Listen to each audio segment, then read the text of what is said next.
just to see things like that, but yeah. But I would have preferred, like, you know, I probably would have picked like either some kind of a post deal with Roxas or Shion or Nominate, you know, just like some of those. Moreover, doing the Olympus thing, but I'm not saying I'm against trying, you know. Or another one that that I know that YouTubers have brought up is like doing a basically Terra, Aqua, and Ventus going back to the Land of Departure and kind of resetting up headquarters for Guardians of Light to be able to go train. Oh yeah, that too, you know. That's definitely something they could do, like basically say Jensen's about to retire again and it's our job to take over for that. I'd be okay with it. Oh yeah, that too. I actually think that would be really cool paid DLC to establish a romance between Terra and Aqua, to basically say that the Land of Departure will forever be taken care of by those two, and then maybe have Ventus go off on his own journey. Oh yeah. Because another idea that people have bounced around is that they really do think that Ventus should be a part of the new Kingdom Hearts game, considering that there's so much still left to tell from Union Cross. We don't necessarily know where that story's gonna go. Oh yeah, because supposedly with the next game and stuff that they are they are saying... Yeah, and just in case, before people jumped out our throats and go, spoilers, we covered this in Halloween Town. We're talking spoilers, we're just not doing the major spoilers. All right, so there you go. So, sorry, continue.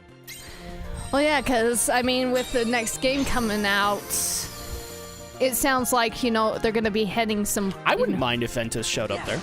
Yeah, because, you know, he is, after all, considered to be a union leader in that, since he's a part of that. Speaking of, I do know that a few people wanted to know our thoughts on the recent updates in Union Cross. So we've seen them. I can confirm, so homing Blizzara, sorry, I'm bouncing between gameplay and thoughts. We've seen them. I can confirm we have. Mm-hmm. We've seen the cutscenes. I think Andrea saw them before I did. Not because she played the game, just because, you know, she can't wait. Oh, yeah. My thoughts are, it's not really answering anything. It's actually kind of mucking things up even more. Mucking.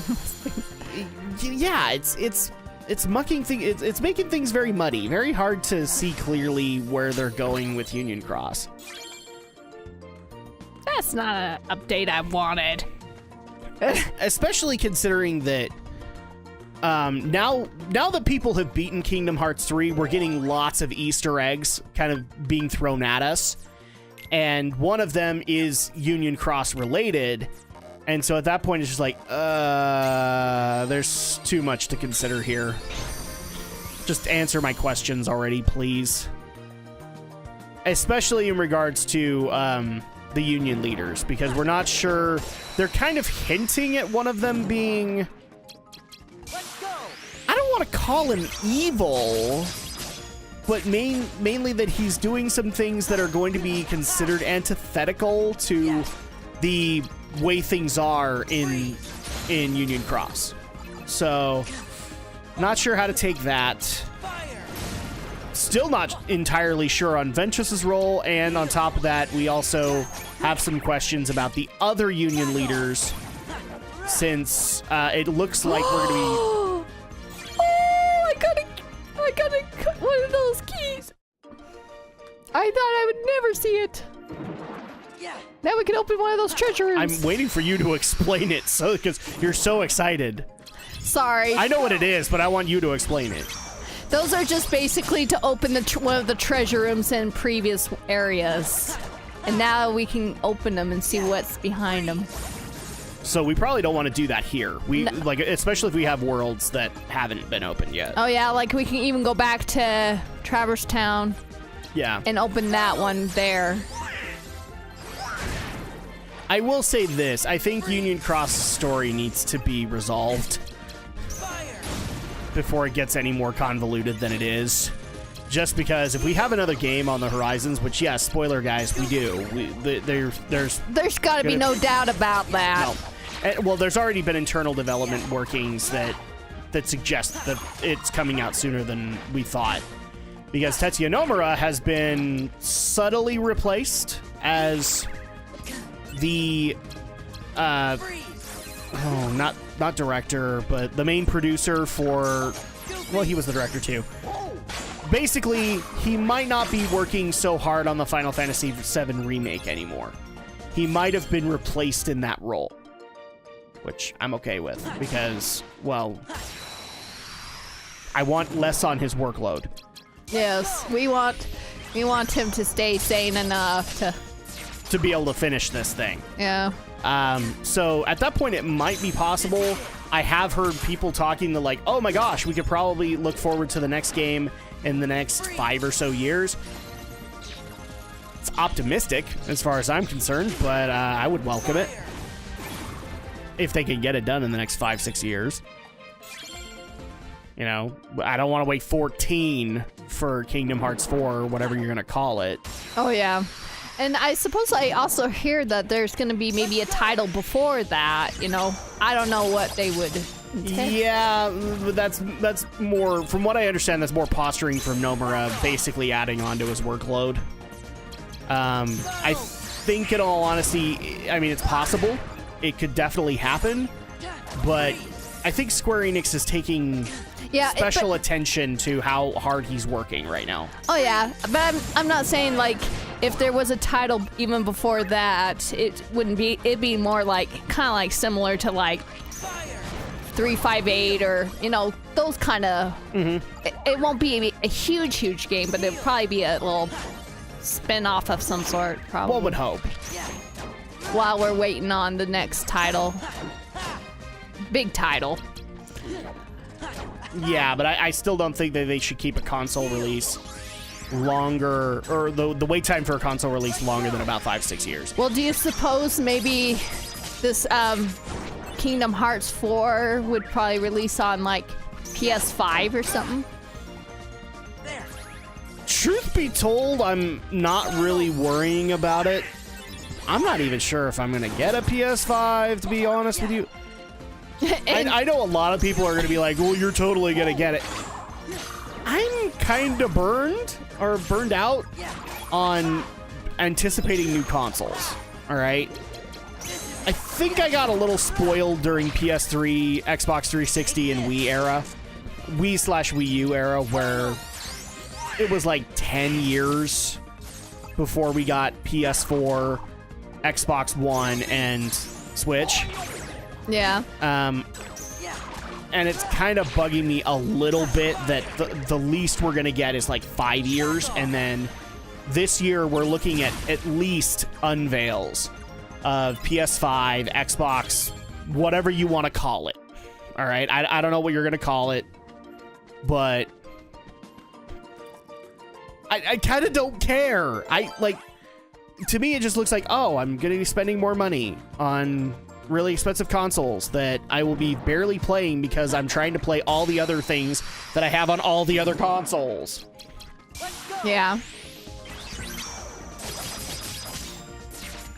So, but I think to answer your question, I think you're right. It will probably be, by the time it comes out, the PS5 will be out, and that's where it will go. But considering Kingdom Hearts 3 was a multi-platform release, if it was going to be everywhere. But if it was going to be more exclusive to like PS5 and not coming to PS4, then that'd probably be the only reason I'd get a PS5. But you know, because I mean, like my bottom line is like and I know that this is sacrilege to say because I do game reviews on this channel, but I'm really not looking to do current reviews if we're just going to make a console jump.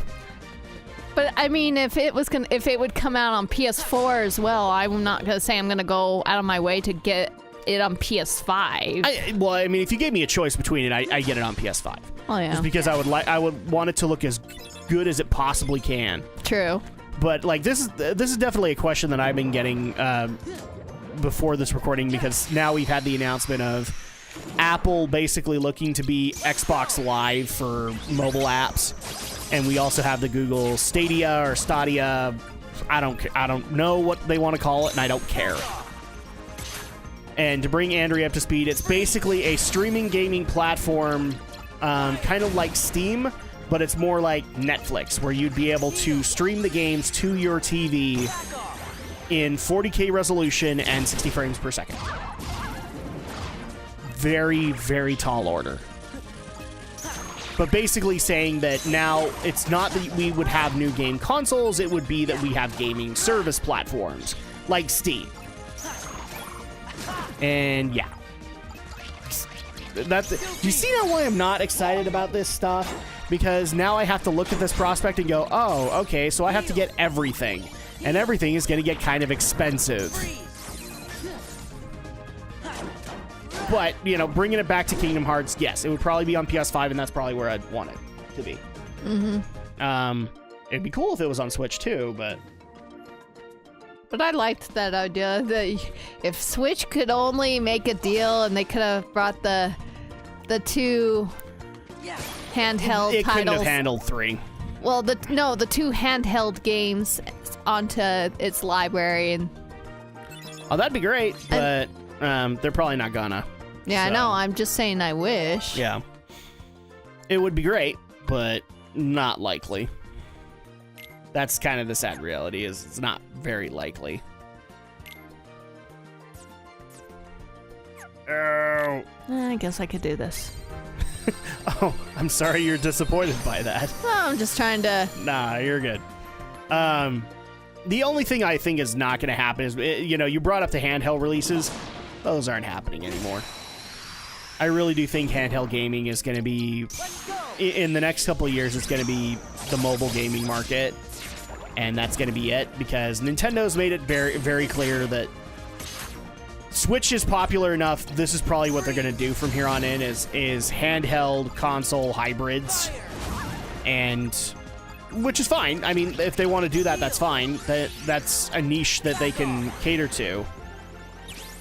But I also will say this. If Kingdom Hearts 4 comes out, I'm a creature of habit. I'll get it for Sony, for a Sony console. Just because all the other Kingdom Hearts games that we have are on Sony consoles. Mm-hmm. Just have them all in one place. Boom. Now, the other thing we should probably mention here is we had an interesting revelation happen over the weekend where we started live streaming again on the channel. Oh, yeah. Yay! So, one of the biggest changes, obviously, was Andrea joined. Because, you know, she's available on nights on the weekends. So, how did you feel about your first time streaming? It was okay, you know. Just have to... Even though I put you in imaginary prison? Pretty much. Or as one of our viewers so aptly put, I put you in the imaginary kitchen to go make me a sandwich forever. It's not what I was trying to do, people. You're like, oh, yeah. I was kicking myself after that. I was kicking myself because that's something that I should have noticed before we even did the stream. And no, for those who don't know, we did our YouTube stream, and I thought it went really, really well. We had a lot of fun. And then I get up the next morning to see the official final product on YouTube. It turns out that I muted Andrea's mic the entire time. I didn't mean to. It's just on that soundboard, I like to keep the active mics unmuted and the ones that aren't muted. Yeah, but if they're not plugged in...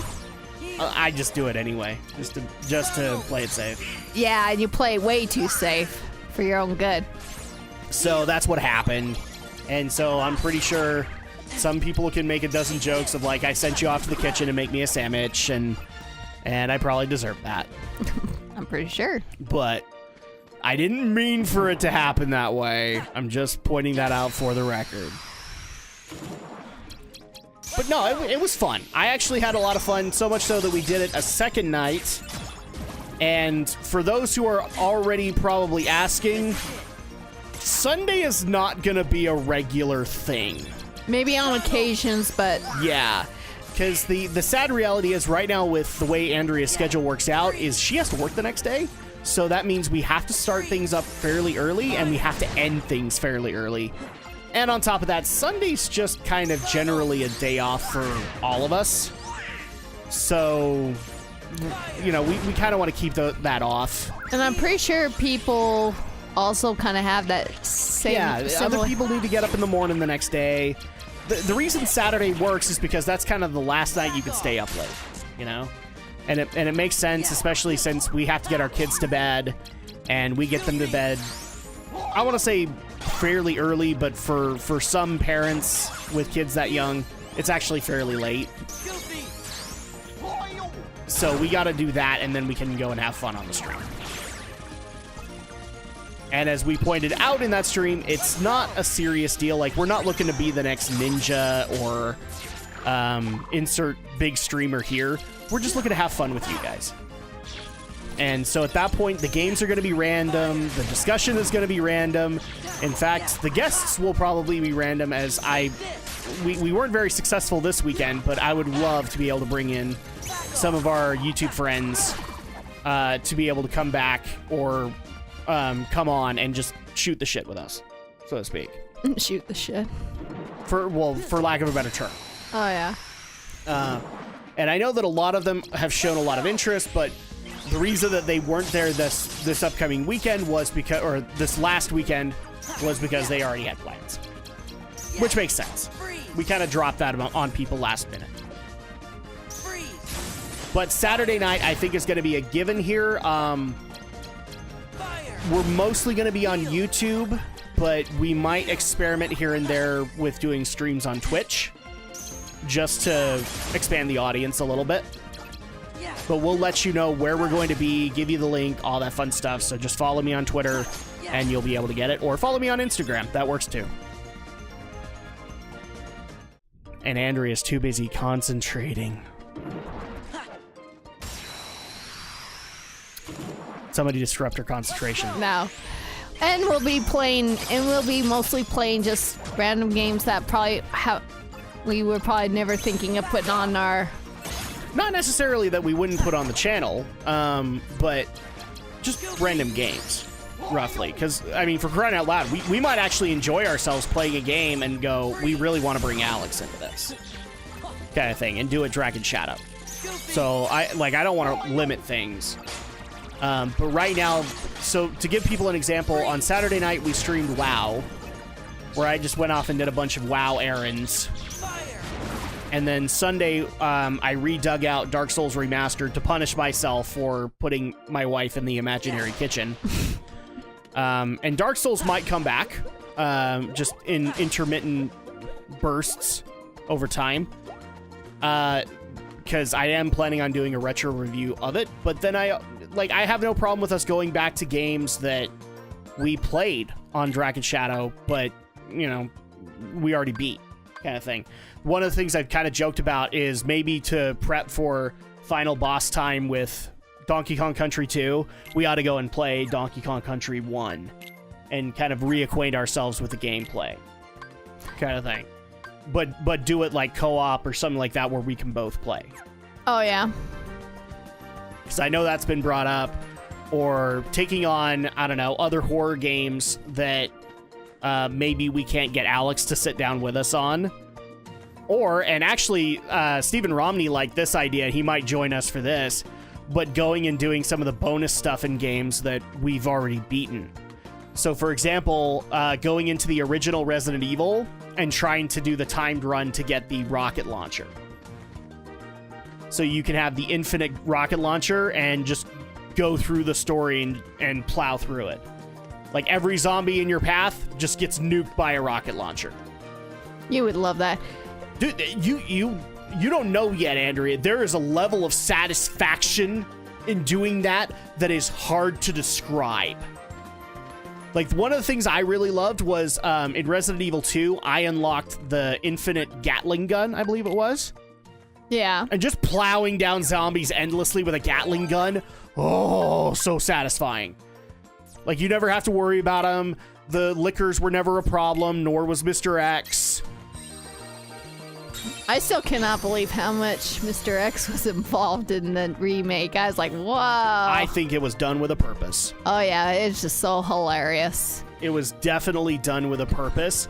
And, you know, the purpose made sense because I honestly believe that they're setting people up to do a Resident Evil 3 remake.